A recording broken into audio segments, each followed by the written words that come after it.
permis de présenter quelques actions réalisées au cours de l'année 2018 en faveur de la femme dans le cadre du PNDS. Je citerai entre autres la tenue d'un dialogue direct entre le président du FASO et les femmes du Burkina à l'occasion du Forum national des femmes le 8 mars 2018. L'effectivité de la gratuité des soins en faveur des femmes enceintes, des femmes allaitantes et les enfants de moins de 5 ans. La délivrance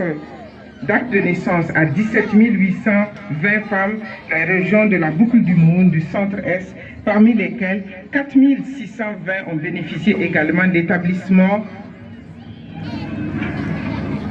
des pièces d'identité. 10% de ces bénéficiaires sont des personnes vivant avec un handicap. La dot matérielle de mise en œuvre de leur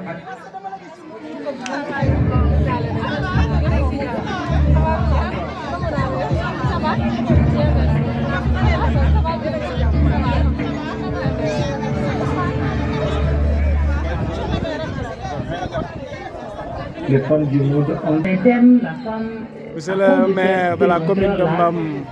Monsieur Gordion, s'abstient d'aller plus loin. Vous allez voir par exemple dans des administrations, dans des entreprises, des femmes refuser délibérément des promotions. Vous allez voir par exemple des femmes à qui on ne pense pas quand il s'agit de certains postes, parce qu'on va dire, ah, soit elle est mère, ou elle est mariée, est-ce qu'elle peut faire ci, est-ce qu'elle peut faire ça. Il y a aussi les cas où, parce que c'est faudrait mettre sur la table pour déclencher pour déclencher cette, on va dire, prise de conscience vraiment réelle de cette situation de la femme qu'on n'arrive toujours pas à voir comme je peux le faire. C'est aussi impressionnant. Même chose, une femme d'affaires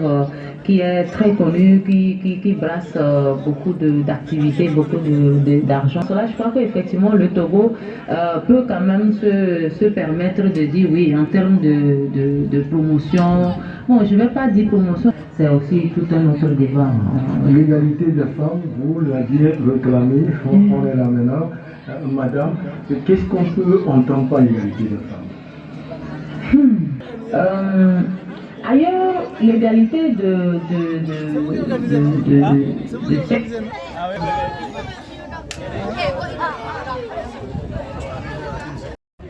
Il commence en Bismillahirrahmanirrahim et il parle Alhamdulillah Rabbil Alamin. Simna invité, commence par Monsieur le maire et tous les invités, parce que au Libangar Koudjoum, donc le temps nous est compté. Il s'agit de nous et programme la journée journée internationale de la femme.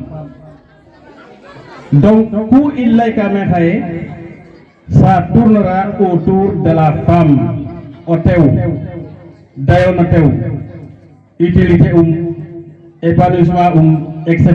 etc. Yaïge, Hateb Jigenwe, Papa Teuge, Besfe, Besmuno, donc, Isargalanun Tenhae, Ngeda Rog Achianun, Owot Fodanel, Pasil de Rog Am Ay Yetonaden, Demak Anjering. Comme le rôle qu'on il faut il naro au fait il commence à najam sedan ipangin najam ku waxtante na men ku fi na men sedan roga fi ten barget indi fatiha fa falaki fan nasi o huref na men itam to ref na dina fal nakasi tam waga xel du ke gi mona rek fop lengo rog fi fal lengo indi fatiha fa falaki fan nasi bismillahir rahmanir rahim anun wasno anun hak wasananun hak comme ne Ousmane lay to no ngolo te dunga indefna to refe dina islam som ten def no ngol ko ena da aro ku injam on na ten dan ti jaban na in ku ha ande ahilla o yaqo ten itam dan do ga jaganan na in bon mais dans la nun rafetlu oxa bes fe ndax o tew comme nete laytel ken moom kan nanogum rek nga gimadanum ndiiki yaam a jega ka awna ye mi me ten i ku kiina fi'a ndiiki to rewe ndoke ten soti ke kon gacce ngalama rewe seɗan roga mbi'ana nuun men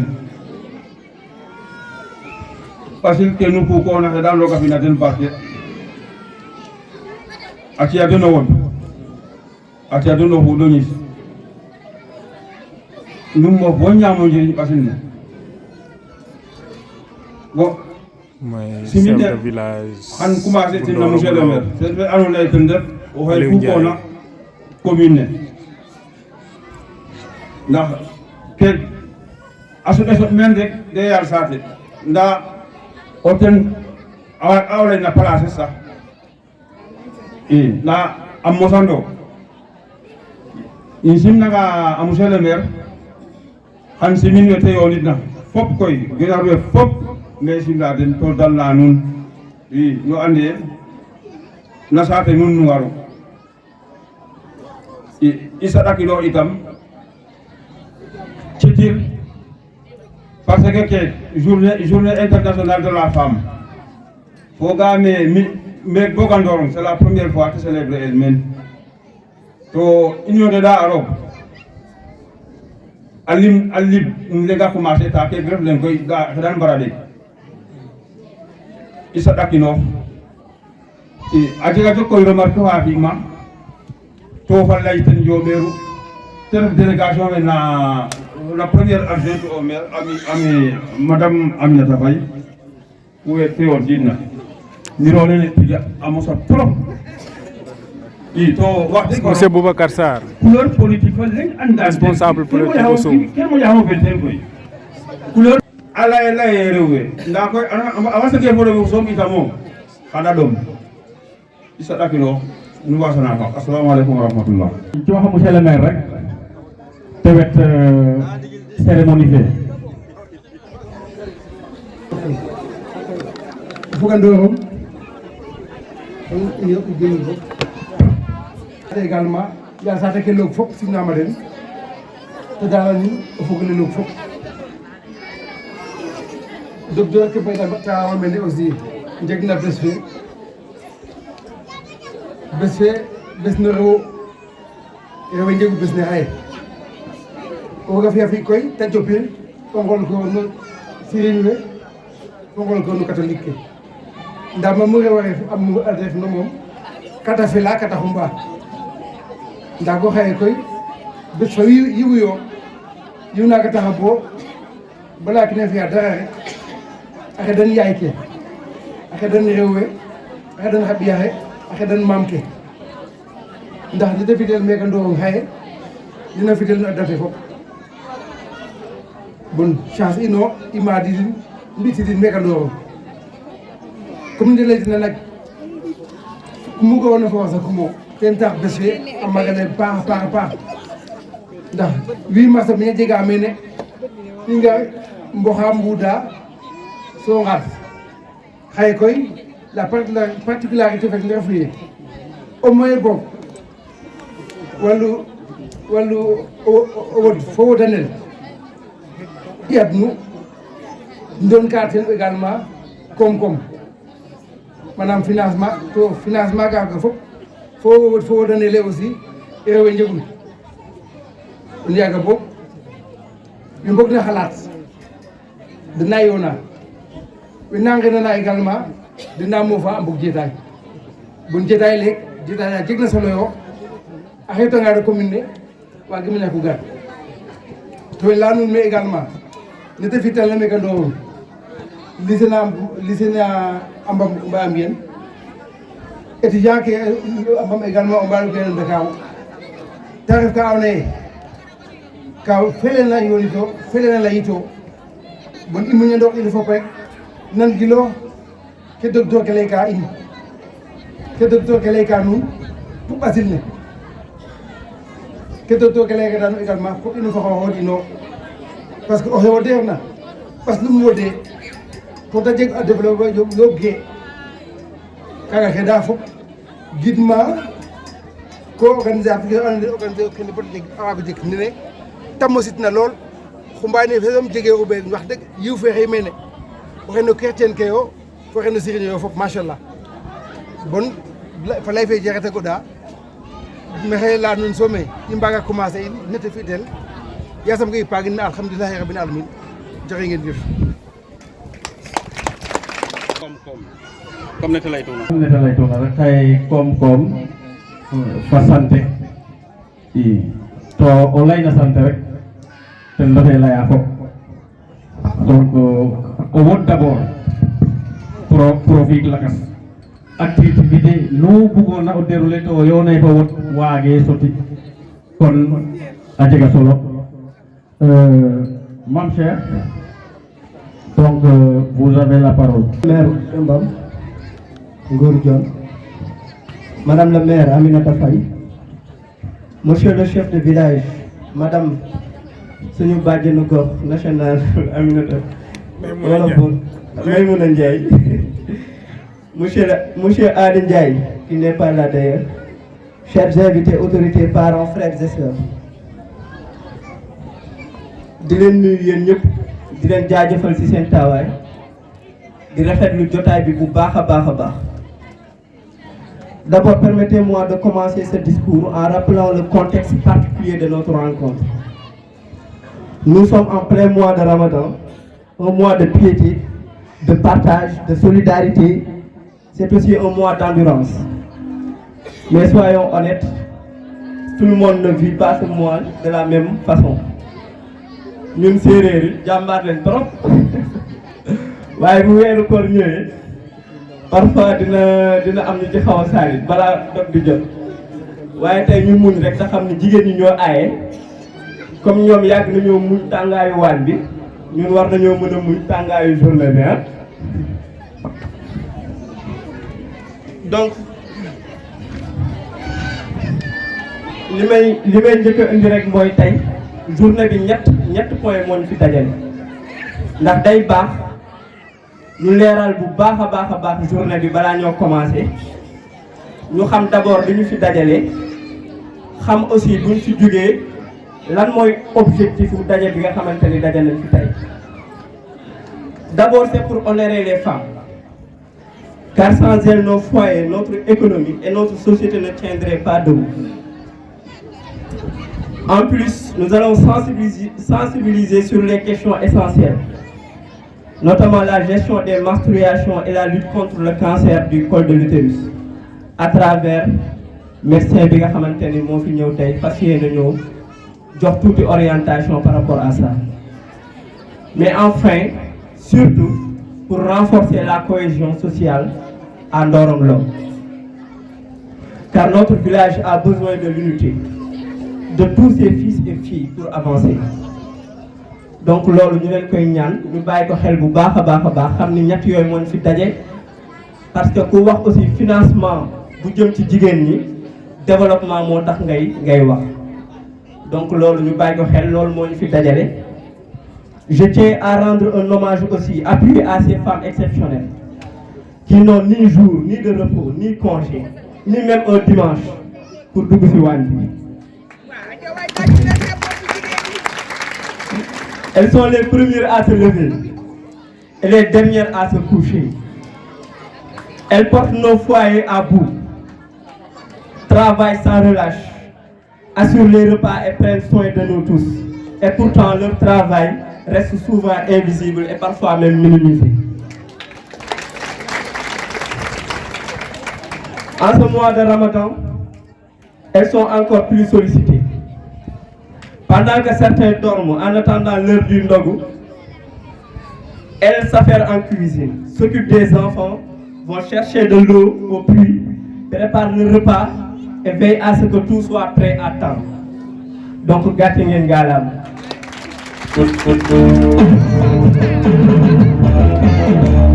Jigéenu Sénégal njaay yéen a ngeen gàcce ngalaam la leen di njukkale ndax yéen a ngi liggéey bu baax di dimbali seeni askan merci beaucoup.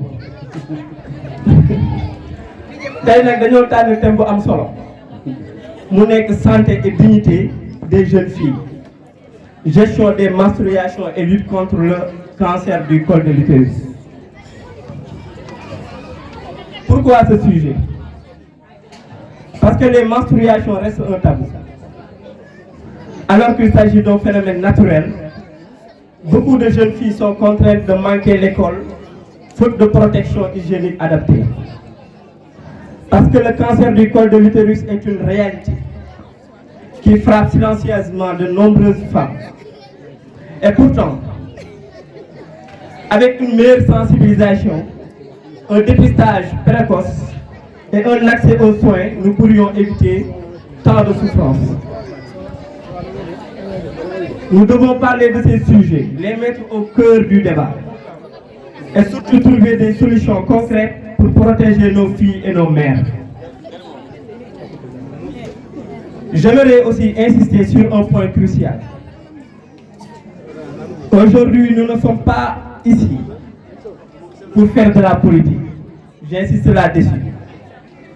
Cette journée n'a pas été organisée par un parti politique, ni par une autre organisation à but ou bien à des fins politiques ou autres. Cette initiative a été prise par moi-même, volontaire, de Corps Africa, en Ndoronglo.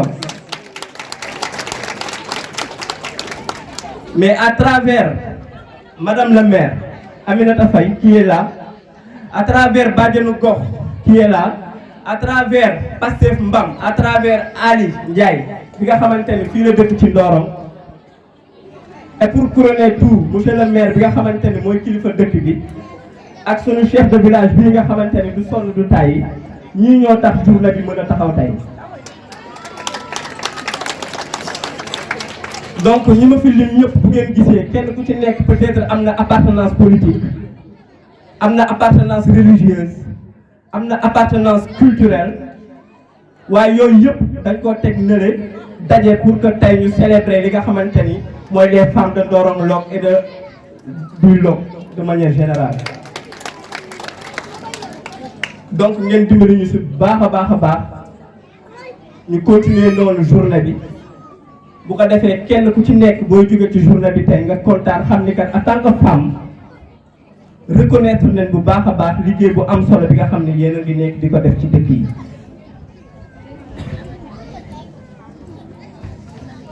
te mooy pisciculture bi nga xamante ni moom la ñu bëgg a def fii ci dëkk bi Lagalip. mais pour cela nous avons besoin d'un espace délibéré. Donc administrativement, monsieur le maire, ñu leen di ñaan ngeen dirigeante bu baax a baax ci côté boobu jàppale ñu jàppale waa Ndorong bu ko defee ñu mën a am délibération boobu ci nu mu gën a gaawee ñu entamer projet bi parce que nag fépp ci Sénégal kenn ku ci nekk da nga am projet ci sa dëkk suba ak jàmm ma war a dem Thiès pour défendre projet boobu. donc Ndorong aussi warul des ginnaaw ci projet yi nga xamante ni dañ leen di samp rek. Avant de conclure aussi, permettez-moi de remercier chaleureusement toutes les personnes qui ont contribué à la réussite de cette journée sans que wax naa ko. D'abord les femmes de Ndorong pour leur engagement, leur travail et leur courage. Donc sans tarder, Faye IMSEC Taben, monsieur Faye.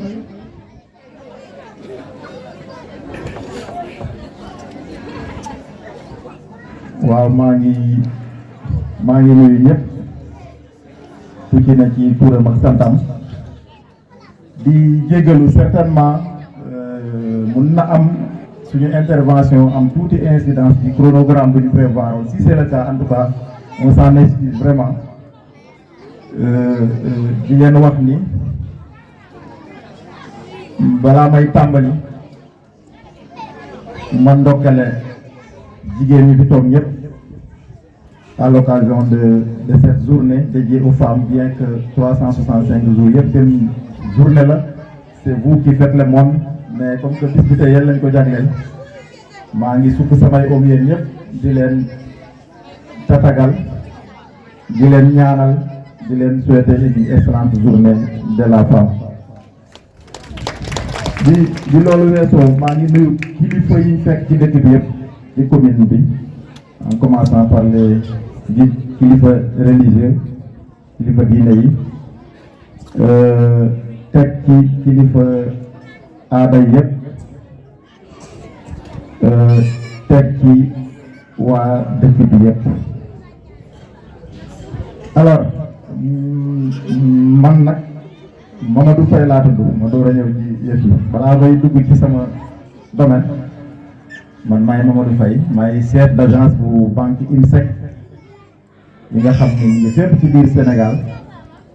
mais maay jiite agence bu Fatick li nga xam ni gisee bii Foundiougne ci la bokk ci sama agence la bokk donc Souleymane Cissé ma ma àndal mooy responsable de gisee bi foofu muy gisee boo xam ne tamit vraiment lépp luy bàyyeekoo ci biir commune de Mbam foofu lañ ko logé en terme de sociétariat. donc balaa may wax lu ma fi indi da ngeen may baal tuuti nag xam naa dama bëri wax nag bëgguma guddal mais il faut ma wax tuuti donc naaj bi tàng na ba pare nit ñi dañoo woor mais bi may nuyoo sànq ma def exprès teg ko mooy monsieur le maire di ngeen ma baal politique uma faraluma benn parti politique IMSEC tamit politiqueul ñëpp lay financé on n'a pas de coloration politique faraluma kenn waxuma kenn na nga faral kenn tamit développement la ñuy def je suis un financier mais nag am naa droit wax quand même li ma gis mun naa témoigner li ma gis fekkee ko seen maire bi yàlla dafa def mu nekk un ami personnel bu sama directeur général mais mënoon na ci yem dafa jéggi loolu yàlla dénk ko ay ndombal tànk ma gis ñu bëri ni ñuy doxale fi ma dem wax ko les hommes politiques de façon générale luñ tàmm mooy si échéance électorale jubsee wala ñu soxla nit ñi ñoom gàddu seeni enveloppe ay ñaari junni ay ñeenti junni suñ ko séddalee nit ñi ñaareel yi jàdd ci marché bi jënd koy ginaar reeree ko benn reer bu jeex après ñu toog ci ñaanaat moom mu am masiwu vraiment enveloppe bu mu war a jël di ko je ne sais pas naxee ay nit wala mu leen koy neexaleeg yooyu mu am ingéniosité bu toll ni mu génnee ci poosam ñëw gis ñu ni ñu dama bëgg sama jigéenu dëkk yi ma gis ñii di jaay ñii di yar ñii di defari ginaar ku ci ne ci domaine bu mu ne ñu xool luñ koy jàppalee ba mu am ci la muy yëngu ñu démarré woon ko depuis 2023 ak benn enveloppe bu 20 millions bi nga xam ne bu mu ñëwee dafa ni woon dama bëgg defal famille li ñu ci war a def yëpp man maa ko ni du demee noonu lépp mënul gratuit day yomb trop ñu wax ko lii ak lii ak lii mu ne ñu lan moo ci gën a diis ñu ni ko lii moo ci gën a diis mu ne ma lu ci gën a diis man maa koy gàddu kon mu gàddul leen li ci gën a diis ci bor mooy d'abord cautionnement moral bi nga xam ne moom saa yi mu ñaanee ñu may ko beneen affaire bi mooy ce qu'on appelle la caution ñoom ñëpp mu gàddul leen versé ko ci poosam si mu nekkoon lu am solo li nga xam ne moo leen ko ba léegi caution boobu ma nga fa ba léegi donc loolu lu mu ci jubli woon mooy comme ni mu ko waxee woon képp ku fi nekk jigéen di yëngu mu fekk la ci sa domaine au lieu ñu lay may ay junne gi ñaari junne nga ciy yàq ñu ne la jàppal ñaar fukki junne ngi nii fanweeri junne ngi nii demal nga jëndi marchandise nga jaay dem liggéey fay am sa bénéfice loo ci bëgg a def nga def ko ci mu nekk lu ñu initié woon depuis boobu avec 20 millions instant yi nii on est près de 200 millions ci commune bi de façon directe yi nga xam ne def nañ ko ci femmes yi de façon indirecte tamit am nañ beaucoup de retours sur le plan individuel yi nga xam ni ay nit la ñoo xam ni grâce à ça sol lañ seen daal ñëw fekk ñu ci gisee bi ñu jàppale leen ci sutura ñii ñu yewal leen fa ñii ñëwal seen bopp soo dajalee lépp monsieur le maire, je peux vous assurer dans la commune de Mbam, on avoisine les 400 millions en termes de financement. Donc loolu muy lu am solo li nga xam ne am na njëriñ ci commune bi mais ñun duñ nax suñu bopp tamit amal lañu njëriñ parce que la banque ne travaille pas à perte muy donc benn collaboration boo xam ni tax na mu facilité yu bari parce que tey bi may taxawee ci ginnaaw fële waa passé ma doon woo ni ñu di daal sama kaw ñu ma dégg nañ yéen a ngi Ndorong di joxe foofu xaalis suñu dossiers yi fa nekkoon ak yooyu te effectivement ils ont raison lay naa samay lay nag ba génn ci mais dafa fekk ni monsieur le maire comme ni ma leen koy waxee rek ngeen baal ma seen maire la mais nag moom des fois day xaw a avare de day ñëw poña la lu mu bëgg rek la xam indi lay problème nit ñi dañoo am activité le 8 mars sama famille seen dossier yi fi nekk lu wax ma lu fi war ma def ko te nga financé leen ñu yéeg wàcc mu yéeg wàcc moo ëpp ma doole finalement j'ai cédé alors ma bëggoon ñu tàccul ma ko bu baax monsieur le maire vraiment c'est que vous faites lu am solo la li ngay def ci dëkk bi ci say jigéen en tout cas ma teg ci bët man ndax lépp samay loxo la jaar lu ama am solo la dem fi ma jógee rek xaalis moo fa yóbbu lépp luñ ci def jigéen ñi ma ko jox ñoo ko defal seen bopp lépp luñ fa def jigéen ñoo ko def ñoo ko defal seen bopp ñoo cotiser seen caution ñoo cotiser seen i adhésion ñoo cotiser seen assurance terewul buñ xaalis bi di génn dañ leen a daggaat pour compléter la yenn affaires yi sax pour vous dire xamoo yan lourdeur nga dindil femmes yi parce que ñenn ñi sax même suñ ko mënee amuñu accès bi déjà faciliter la accès rek c'est autre chose waxatuma la nag nga génnee sa poste di ko ci def di renouveler nag muy li nga xam ne tamit dinaa ko wax de am na femmes yi fi nekk dañuy jël si mais am na ñu ñëw fii dañoo jël si waat suñu jël si waatee nag ça veut dire que yoon bu njëkk bi jaar na yoon ma bëggoon tamit ngeen tàccul jigéenu Mbam ñi njëkk a jox ay enveloppe commune bi de façon générale def nañ ci ngóora ñun fi joxaat daaw defaat nañ ci ngóora ba jeexal ba ñu joxaat leen donc ñooñu elles ont du mérite kon nag ñu bees ñi xam naa samay yóbbante sax dégg ngeen ko jarul may ñëw yéen ñëpp dégg ngeen samay yóbbante yéen ñu bees jarul ma leen di wax man fay ñaata sëy laa tas man ku ma la wax sama xaalis la danga may fay bañu ma ci sëy bu tas duñ fa yegg nag sax wax naa leen ko de sëy naa tas naa ay sëy yu bari xaalis bi ku koy jël comme ni ko monsieur le maire xaalisam la génnee dugal ko ci banque bi xaalisam moom la génnee dugal ko ci banque bi joxal jigéen ñi ñu liggéey xaalis bi du buy ngénte du buy dëj du valise turandoo demul njëkke magalawul liggéey fay noonu la tudd neexalul jëkkër tamit mu leer neexalul jëkkër de pour liggéey la képp bu koy liggéey di test si jëlal nga dem liggéey su fay jotee nga ñëw fay ku ko deful bu leen am leen fulla bu toll bu mu leen tardel am leen fulla bu toll bu mu leen tardel balaa damay génnaat foofu balaa may dellu si waat nag ngeen baal ma madame la maire Amy Faye jógal nga taxaw nga baal ma si taxaw baal ma nag kii nag franchement ay remerciements yu particulier laa ko bëgg a def ay remerciements yu particulier parce que collaboration bu muy commencé nous on se connaissait pas man moom bi ñu ñëwee waxtaan ñun ñëpp ba pare directeur daf ma jox numéro monsieur le maire ni ma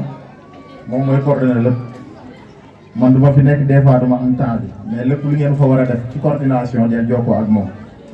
le lendemain laa njëkk a entré ak moom en contact mais on est devenu même une famille maintenant ndax ay jikkoom yu rafet mais tamit dëggoom nit ku dëggu la monsieur le maire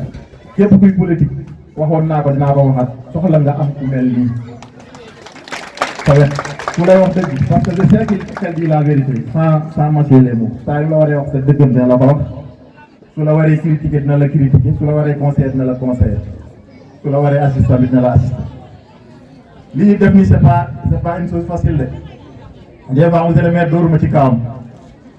moo woo ko ñu xuloo ba mu saf saab ñu ngi nii xuloo nañ fajar ci dossier Fama Mbam yi xuloo nañ fi guddi woo na ma raccroché ko woo naa ko mu ci bëtuma loolu yëpp am na yëpp pour bëgg lu baax mais à chaque fois on se retrouve sur l'essentiel ñu nii de on ne caresse pas toujours dans le sens du poil dañuy xeex de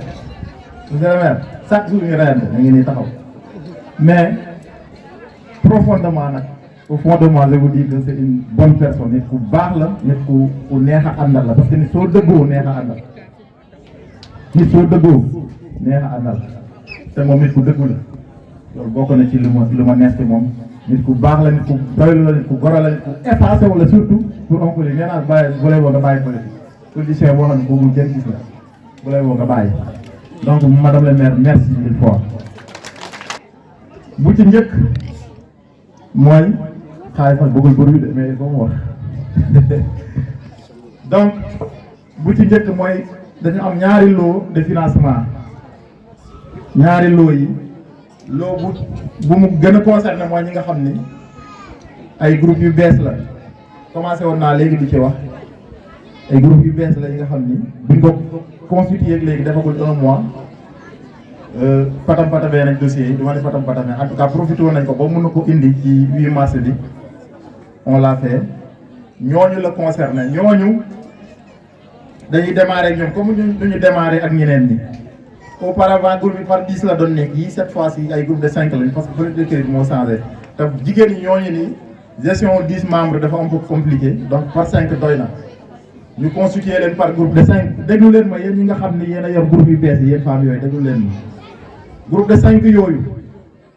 balaa ngay mën a def dossier de crédit da ngay am compte ci banque bi groupe bi day am compte balaa ngay def dossier aussi il faut ñu indi li ñuy wax la caution du crédit wala l'apport personnel loolu nag moo nekk lu diis lool ci groupe bi parfois groupe bi buñ koy constituer dañuy def jigéen ñi ku ci ne da ngay am andi as tuut li nga xam ne comme ni ma ko suggéré woon au début ma ne kon sooy dugg ci mbir sa suuf daf cee war a dugg lu mu tuuti tuuti su dee say 100 francs wala sa 200 ñu xam ne bëgg nga mais soo leen nee kaa leen def ko gratuit doo xam ñu liggéey donc loolu defoon ngeen ko mu desoon la caution bi monsieur le maire versé na intégralement caution bi pour jigéen ñooñu nga xam ni au nombre de 15 groupements la caution bu waroon dem seen xaalis yëpp versé na ko monsieur le maire versé na ko donc yéen ñëpp di ngeen jot seen enveloppe intégralement muy groupement bu ne comme niñ koy faral di defee seen caution su matul ñu jël ko ci wala ñu lay dagg assurance ci sa bor loolu yëpp c'était géré d'avance donc amul kenn kuñ ciy dagg benn dërëm ci liñ lay jox montant bi ñu ko accordé noonu moom lañ koy joxe brut ngeen war ko fay ci fukki weer yi di ñëw donc muy groupe yu bees yi ku ci nekk ci yéen dina jot 100 000 francs par membre wala boog 500 000 francs par groupement soo boolee 15 groupements yooyu ça fait une enveloppe de 7 500 000 francs bi nga xam ni léegi su ma tegee micro bi dinaa leen ko séddale loolu nag am na li ngeen cotisé woon lu tuuti mooy li ma doon wax sànq xam naa ñu bëree ngi laaj lu ñu cotisé woon kon fan la dugg mooy li ma leen wax lu ñu cotisé woon moom lañ leen ubbilee compte fayal leen ci frais de dossier bi fayal leen ci assurance bi dinaa ci expliquer parce que comme que dañ leen koo dagg il faut ñu wax leen ko assurance mooy li nga xam ni ci bor pël bu fi leb ci juróom-ñetti weer yi di ñëw faatu ci diggante bi assurance mooy feebar bi loolu lay jëriñ pël bu fi faatu ci diggante pël bu bokk ci groupement yi dee balaa juróom fukki weer yi di mat assurance mooy feebar bi ah njuufeen bu ci nelaw bañ a yeewu tamit assurance mooy feebar bi donc loolu la assurance bi di jëriñ bor bi yéen a ko war a fay ci fukki weer su ngeen bëggee groupe bu ñëw dinañ la wax nañ koy fay su leen neexee tamit wax ko ci rajo bi rek ngeen xam ko ñëpp xam ko fukki weer ngeen koy fay weer wu nekk yéen a ngi fay 11 000 francs 11 000 francs moom ngeen di fay weer wu nekk pendant 10 mois pour yéen ñu bees ñi te nag dictateur la du ma laaj benn femme kañ la ñuy commencé su lay ban date lay faral di ñëw le 12 avril ngeen di commencé fay le 12 avril moom ngeen di commencé fay le 12 avril ma ñëw ci ñeneen ñi dictature nee naa leen j'impose ma dictature aujourd'hui ngeen baal ma parce que conférence bi léegi mu commencé te toogaay baa ngi bëgg a yàgg beneen bi mooy les renouvellements yéen a ma dugal seen programme de wàllum xaalis day leer balaa ma koy joxe beneen bi mooy ñi nga xam ni mooy deuxième enveloppe bi nga xam ni renouvellement la ñooñu moom xam nañu loyer déjà yàgg nañ di fayaat donc comme ñooñu li ñu leen war a expliquer rek mooy peut-être cette fois-ci ku ci war a jël 150 000 dinañ ci ponctionner 10 000 francs 10 000 yooyu mooy daaw bi ngeen jëlee 100 000 amoon ngeen fa caution wu 10 000 francs bi nga xam ne monsieur le maire moo leen ko dugaloon kuy bàyyi nag doo ko fa laal de dañuy bàyyi kuy continuer mu continuer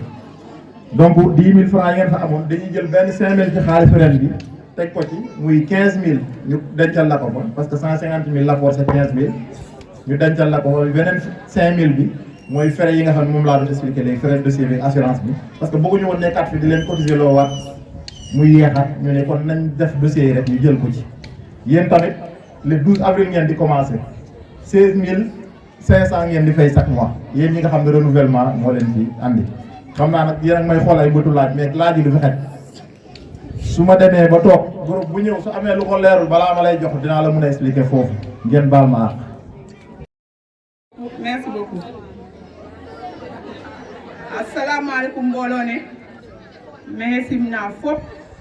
o kino kin gonum fo simangolum adoptin na monsieur le maire de Mbam monsieur Ngor Dione, madame la première adjointe Aminata Faye, honorable invité, autorités administratives, religieuses et coutumières, chers maires, chères sœurs, chères filles de Ndorong Lo, mesdames et messieurs, c'est avec une immense fierté et une grande joie que nous nous réunissons aujourd'hui pour célébrer la Journée internationale de la femme. Cet événement est bien plus qu'une simple célébration. Il symbolise notre engagement collectif pour la dignité, la santé et l'autonomisation des femmes et des jeunes filles de notre communauté. Mais avant toute chose, permettez-moi de préciser que cette journée est une initiative du volontaire de l'ONG Corps Africa qu'il a proposée à la communauté Ndorong et moi-même en tant que Badianou Gox, afin de mettre en lumière des sujets cruciaux pour notre société. Cet événement a été organisé avec l'engagement et le soutien de toute la communauté, en collaboration avec les différentes personnalités qui ont répondu à l'appel du développement.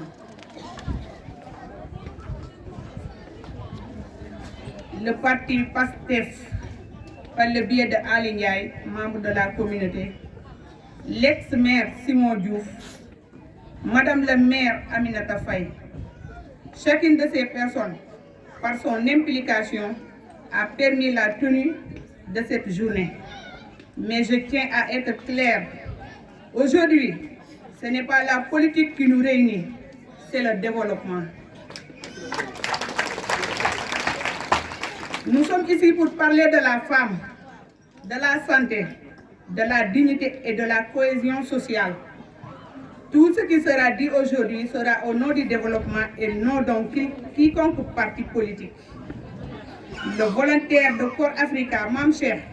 est ici uniquement pour valoriser nos efforts des femmes et promouvoir le développement de notre communauté. Ainsi, j'invite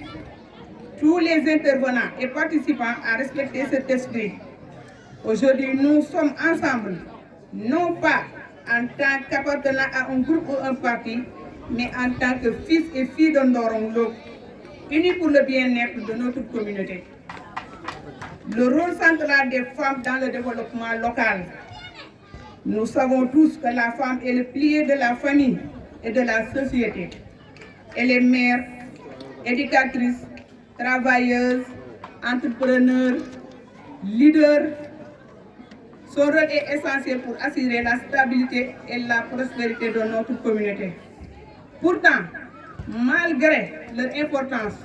nos mères, nos sœurs et nos filles continuent de faire face à de nombreux défis. L'accès aux soins, monsieur le maire, boobu moom dañ lay duut baaraam nga fexe ñu am poste de santé bëgg nañ ko malgré la distance entre Ndorong et Soum dañ ko war a am parce que kii bi toll na foofu dëkk bi toll na foofu. La reconnaissance de leur rôle économique et social, la précarité et le manque d'opportunités pour leur autonomisation. Mais foofu nag dama si taxaw ndax tey situation boobu monsieur le maire ñëw na pour décanter ko donte du ñëpp mais au moins bu dee juróomi jigéen si Ndorong sax dinañ am financement tey loolu yëpp si yokkute la bokk si développement bi lay contribuer si développement Ndorong. C'est pourquoi nous devons travailler ensemble en dépassant toutes les barrières pour garantir aux femmes de Ndorong Lop un avenir meilleur. Un thème crucial, santé et dignité des jeunes filles. Le thème de cette année. Santé et dignité des jeunes filles. Gestion des menstruations et lutte contre le cancer de l'utérus est fondamentale. Mais en tant que Badiano quand accentuer au mais yam menstru illa yang rek al farif ka andone tabu ten def ka andone rewe mbugina no waxtane to a wara waxtan ten yamme ito lorna a jeji ka andone a wara lay no wol fo bal no te o fogo yay nu ga ona wara mo fo be fo ndew o layin on baax a fogo fog no ñew no tew ken jege kersa jege tara o to loranga ten ka waro damten yay tin dam tong jamin we dam tong xa musée xena encadré surtout en dam tong yam amaya may kete yaka asil in surtout na côté a Thiangé. La gestion des menstruations est un enjeu de dignité et de santé publique. Les menstruations restent un sujet tabou dans nos communautés. Trop souvent, les jeunes filles manquent d'informations, de moyens et de soutien, ce qui peut entraîner des absences scolaires répétées. Yam meni dap ajiga wa andone ato loranga no ba ajire jira den refe fop cerken wine fop den bogu ne roga sakit na en ajiga andone o ba ha son la den trop bo andi a assister angan a waga bida den mayu un sentiment de honte et d'exclusion nu ote wa sakna ba ko det lo hangan rek te feño ten nu te inona rek amo soha te ref kersa fa andone imbarano baro matin e ande ken rokten saktuna in ni dala okor otewa dala torok fiun otewa dani rana hotum. Il est de notre devoir de changer cette réalité. Nous devons sensibiliser nos familles et notre communauté, faciliter l'accès aux protections hygiéniques pour toutes les jeunes filles, créer un environnement où elles peuvent vivre cette période en toute dignité. La lutte contre le cancer du col de l'utérus est une urgence sanitaire. Ce cancer est l'un des plus meurtriers en Afrique, mais il est évitable grâce au dépistage et à la vaccination. Min koy lay kim ten mayu tata na fi koy ipar anga xana waxtan fa nun ten ku mu xoler na nun xana xol dani na nun encourager la vaccination contre le papillomavirus humain, rendre le dépistage très accessible aux femmes de notre communauté, multiplier les campagnes de sensibilisation boobu tata na fi yow lañ koy wax waa il faut nga waxtaan ak jigéen ñi dooleel ñu ñun ñi nga xam ne ñun ñooy le biais entre la population et les services sanitaires. Je demande à toute femme présente ici de se faire dépister régulièrement et d'être des ambassadrices de cette cause auprès de leurs proches. Un appel à l'unité et à la cohésion.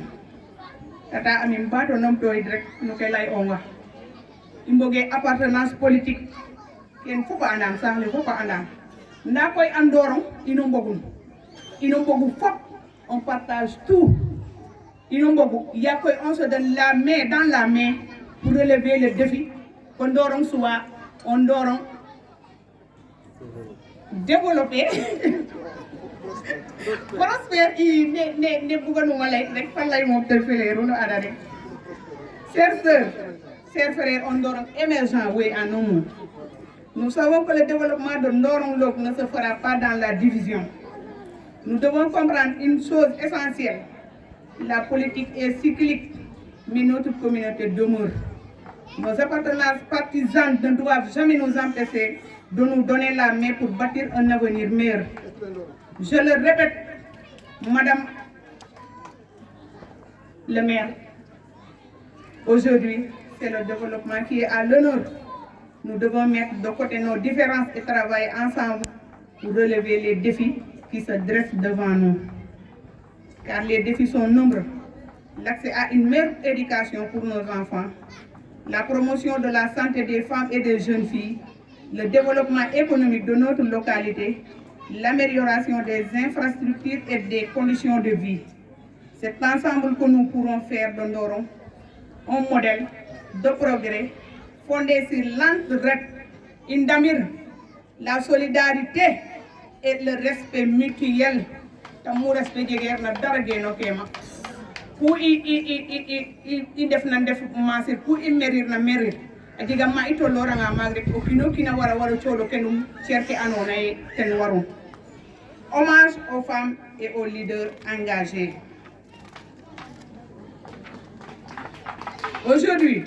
nous rendons un hommage appuyé aux femmes de Ndorong Lo à l'image de Madame Aminata Faye. Vous êtes le socle de nos familles, les gardiennes de nos traditions et les forces vives de notre communauté. Nous saluons particulièrement Madame le maire Aminata Faye, une femme de courage et de vision dont l'engagement inspire et guide notre communauté vers le progrès. Merci à vous toutes, femmes de Ndorong Lo, pour votre résilience, votre engagement et votre détermination à bâtir un avenir meilleur. Engageons-nous pour un avenir meilleur. Mes chers frères et sœurs, nous devons sortir de cette journée plus unis, plus engagés, plus déterminés. Notre objectif est clair. Protéger la santé et la dignité de nos jeunes filles, autonomiser les femmes et valoriser leur rôle, favoriser l'unité et la cohésion sociale, faire de Ndorong Lo un modèle de développement, de solidarité.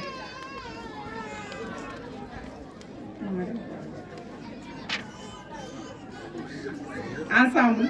nous sommes plus forts. Travaillons la main dans la main pour un Ndorong Lo uni et prospère. Yakoy, même discours les photos. Là, vive les femmes de Ndorong. Vive la santé et la dignité des jeunes filles. Vive Ndorong Lo dans l'unité et le développement. Vive Madame Aminata Faye. Je vous remercie.